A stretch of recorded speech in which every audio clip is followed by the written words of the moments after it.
This is how the box of 100 foot by 1.5 inch edging comes. It comes in 3 rolls with a packet of spikes for every single roll.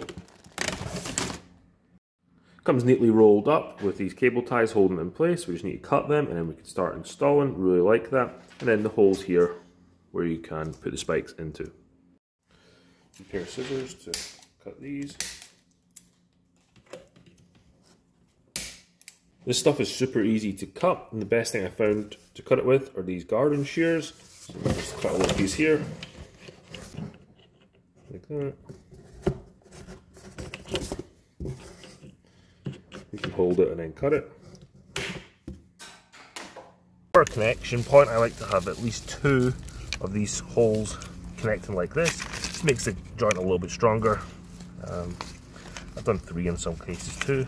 Then you can just, or you could butt it up against each other, but this might just look a little bit better.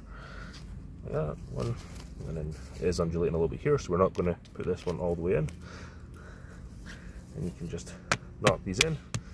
Sort of mallet. You can also use a hammer, but then this rubber one a little bit more forgiving on these plastic pegs. And install the rest of it. You just line up where you want it. So we want it kind of coming up here, like that. Put one here, because this is low here.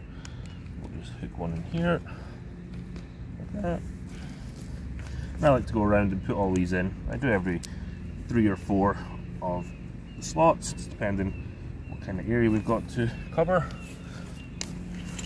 Make sure you get any stones out from underneath it. I know this isn't straight, you could make it straighter, but for what I'm doing here I don't need it to be too straight, or I don't want it to be too straight. And then once I've got the pegs in a decent distance, I just come along, knock these pegs in. I know I spilled a little bit out there, but just look how good that looks. We'll go around and trim the weed fabric just below there, but I really like this edging. It's really easy to install and it looks really good.